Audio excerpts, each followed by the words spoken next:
Some people feel most like themselves when the world goes quiet. When the door closes, the noise fades, and nothing is expected of them. They don't feel pulled toward crowded places or constant plans. They don't feel the urge to be seen. What they feel instead is a sense of alignment, like their nervous system finally settles into its natural rhythm. To the outside world, this can look like withdrawal, like avoidance, like a life that's somehow smaller. But for the people who love staying at home, it isn't about hiding from life. It's about meeting it on their own terms. It's about choosing depth over stimulation, presence over performance, and inner richness over constant motion. Have you ever noticed how being at home doesn't drain you but restores you? How time alone doesn't feel empty but full in a quiet, unexplainable way? When you love staying at home, it's often because your inner world is already busy, not chaotic, but alive. Thoughts move freely, emotions surface without needing to be rushed past, ideas stretch out instead of being cut short. While others draw energy from movement and interaction, you draw it from continuity, from being able to stay with a feeling long enough to understand it, from not having to fragment yourself into social roles every few hours. Home becomes the one place where your attention doesn't have to be divided.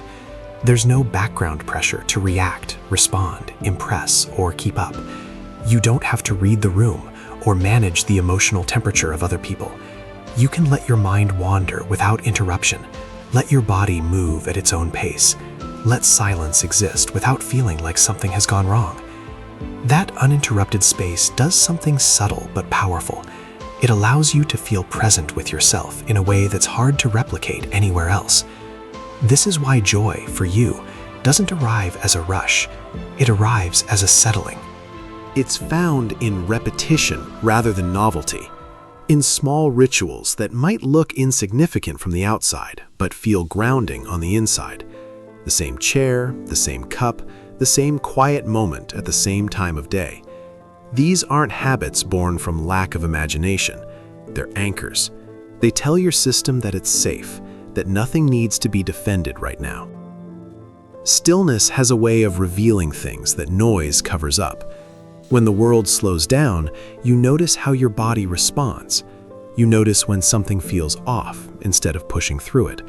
You notice when you're content instead of chasing a version of happiness that looks better in pictures than it feels in reality. For some people, silence doesn't amplify discomfort. It calms it. It brings the nervous system back into balance after too much unpredictability, too many emotional inputs, too many unspoken expectations. Most people who end up here didn't start here. At some point, there was trying to match the pace of louder lives, trying to want what everyone else seemed to want, saying yes when your body said no, staying longer than you wanted, going places that drained you and calling it growth. Maybe you even succeeded at it. Maybe you learned how to perform enthusiasm well enough that no one questioned you. But there's usually a moment, quiet and private, where the truth becomes unavoidable. The realization that you don't feel expanded by constant motion, only depleted. That what others call excitement feels like static to you. That calm isn't something you're missing, it's something you've been ignoring. That moment isn't about giving up, it's about honesty, about finally listening to yourself instead of negotiating with your own limits.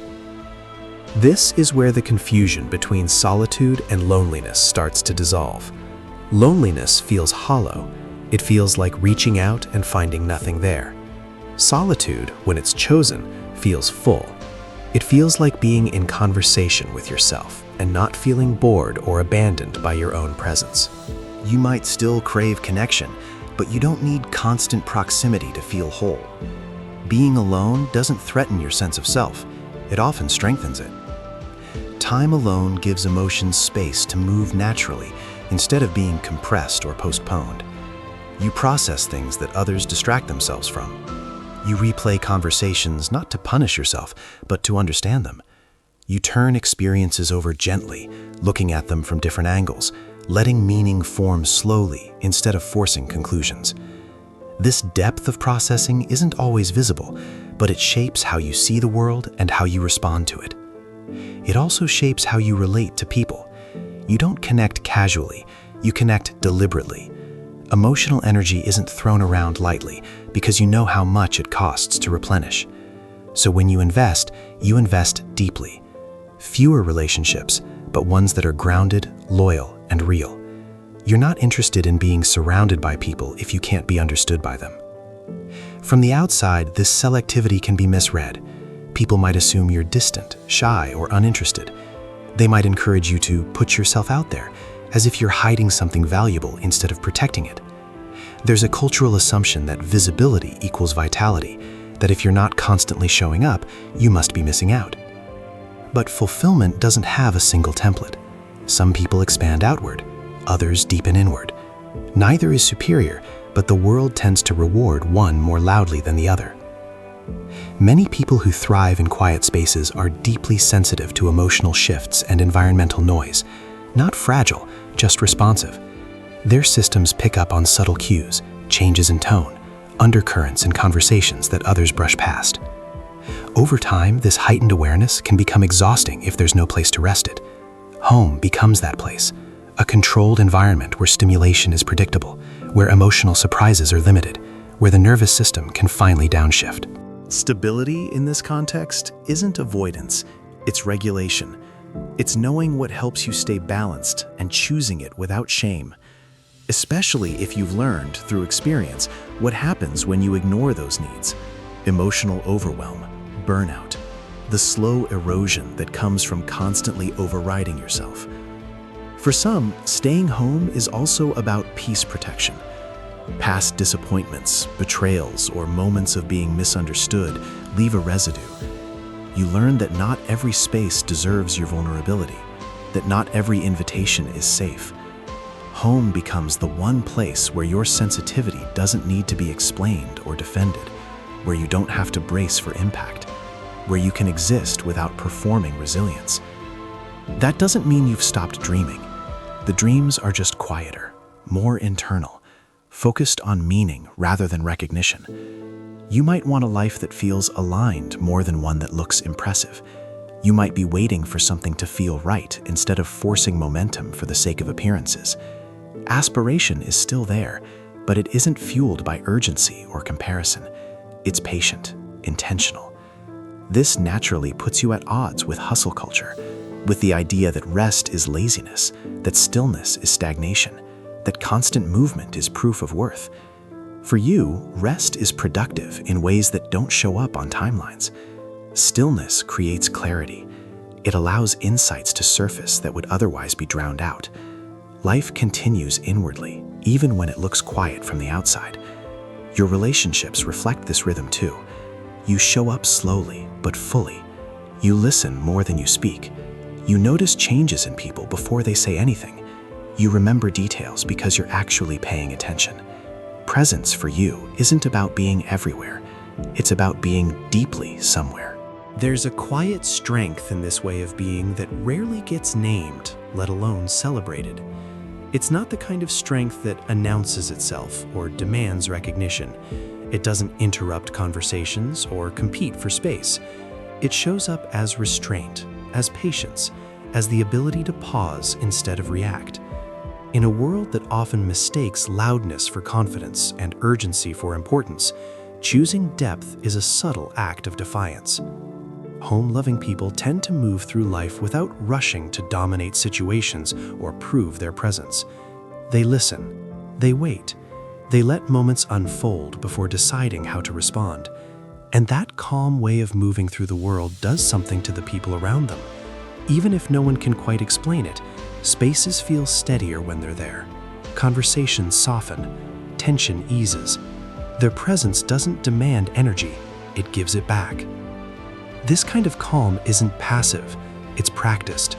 It comes from knowing when to hold back and when to lean in, from understanding that not every moment requires a reaction. There's confidence in that restraint, even if it doesn't look like confidence in the way we're taught to recognize it.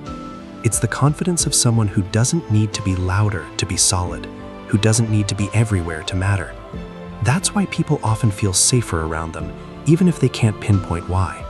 There's no pressure to perform, no unspoken demand to match a certain tempo. You're allowed to arrive as you are. Over time, this relationship with home starts to shift. It stops being just a physical space and becomes something more internal, more portable. Home turns into a psychological state, a sense of alignment between who you are on the inside and how you're living on the outside. It's the relief of not having to fracture yourself depending on the room you're in, of not editing your tone, your sensitivity, or your pace just to survive socially. There's a quiet relief in knowing that your inner world and your outer life are no longer in conflict. Being connected to yourself doesn't mean being lost in yourself. That's an important distinction. Home-loving people often have a strong inner world, but they aren't drowning in it. They know how to move between reflection and rest, between thought and presence. Home becomes the place where those internal currents can settle instead of collide, where coherence replaces chaos, where safety isn't something you have to negotiate for, but something that already exists. This is why personality labels start to feel inadequate. Words like introverted or extroverted flatten something that's actually very dynamic. It's less about how social you are and more about how your energy works, about where it gets depleted and where it gets restored. Some people come alive through constant interaction, through the exchange itself. Others give so much energy to the world when they're out in it that they need quiet and familiarity to replenish what they've spent. Neither is better. They're just different economies of energy. For those who love staying home, home becomes the place where energy is repaired instead of consumed, where stimulation is chosen instead of imposed, where the nervous system can settle enough for clarity to return. And that's what allows their engagement with the world to feel sincere when it does happen. They're not showing up out of obligation or fear of missing out. They're showing up because they want to, because they have the capacity to, because it feels aligned.